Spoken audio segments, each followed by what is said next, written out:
first thing I want to say is you have to care, and I know that sounds kind of obvious, like, duh, why would you do something if you don't care?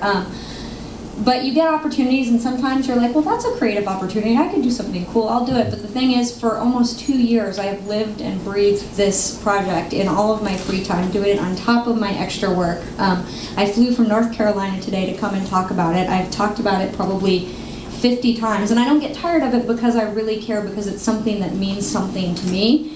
And I think sometimes when you're looking for something, you want, like, oh, I want to do something cool that helps somebody but also looks really good in my book.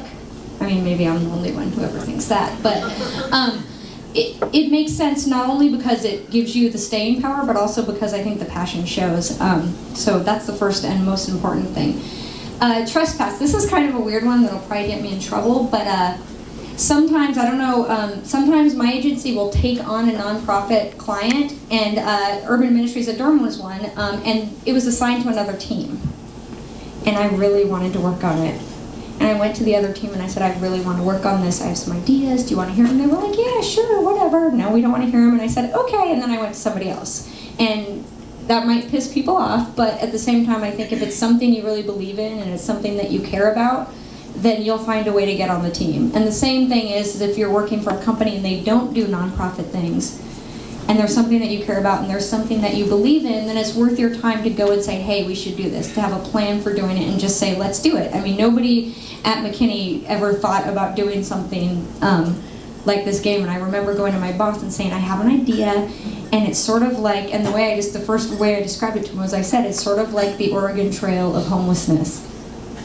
And he was like, okay. But, you know, it would have been easy not to say anything, and I'm really glad I did.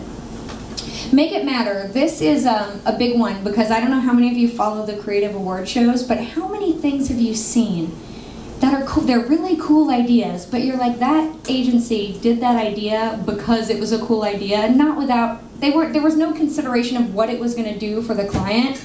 And you're like, that's really cool, but I bet it didn't do anything for the client. And I think that's something to really keep in mind, is what is your goal? What does the client really need? Along those lines, set expectations. This is a big one, because from the beginning, the primary goal of Spent was just to raise awareness. We were like, oh, if we make some money, that'll be great.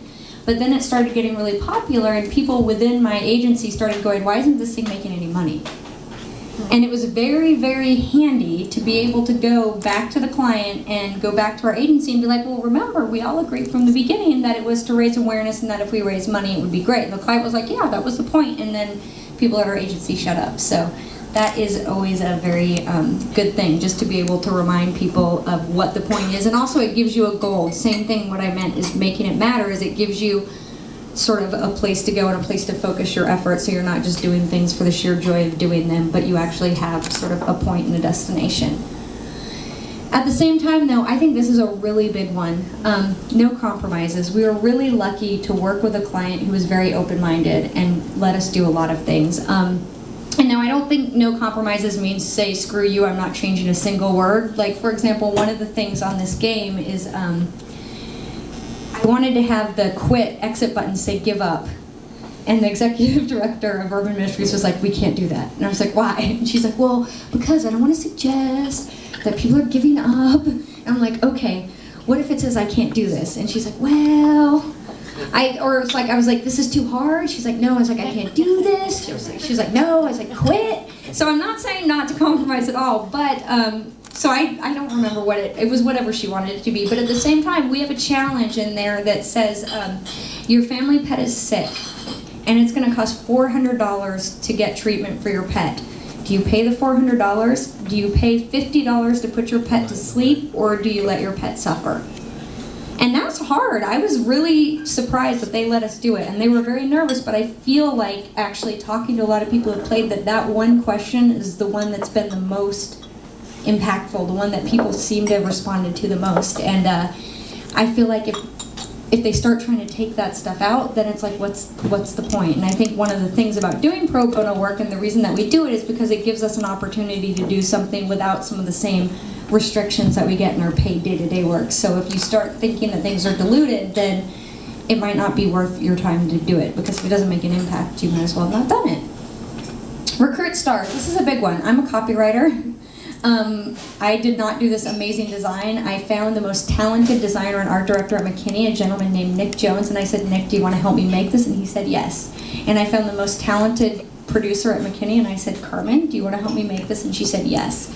And that's the thing, I think it's very tempting sometimes when you're working on projects, and it's almost the opposite of trespass, because I think sometimes it's very tempting to be like, this is mine, you can't have it, it's a secret, I'm working on a secret project. I see that all the time, but the truth is that the more people you bring in, the better it gets, and you still own it, and you can still say, no, I don't want to do that. But I think recruiting the best and the brightest is always going to give you a better product, even if you do have to ignore that little voice that's like, don't look. Fight. This is a big one, because if you're doing something pro bono, it's not going to be a company priority.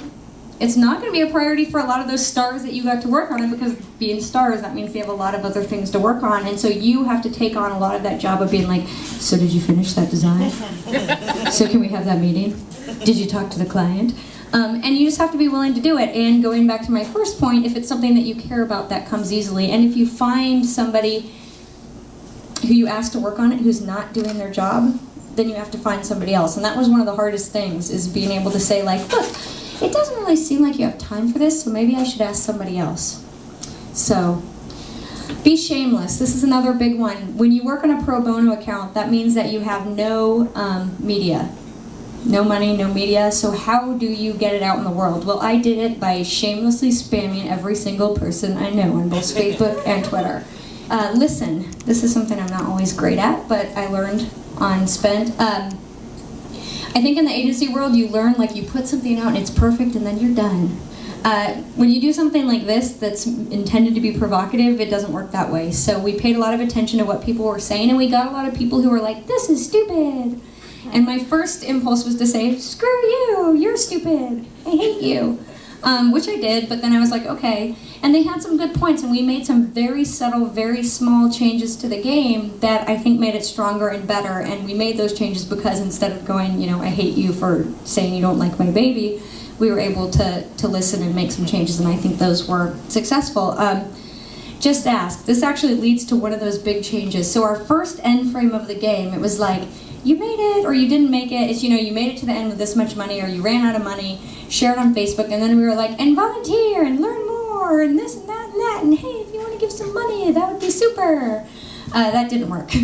So we said, okay, nobody, we have people in, I think, 195 countries playing Spent. They're not really going to be coming over to Urban Ministries of Durham to volunteer at the soup kitchen, so maybe we need to change our call to action. And so what we did was we changed it so there's a big, giant $5 in the middle of the screen, and it says, give $5, please, and tells you what $5 does, and that made an immediate difference. So ask for what you want. If you want $5, ask for it. People are willing to help, but you need to give them something to do. So even that difference between being like, hey, if you want to give some money, that would be great, and give $5 to help somebody, eat today, made a big difference. So with that in mind, I will ask you to all take some time tonight or tomorrow to go to playspent.org, play it, give $5, and share it with your friends.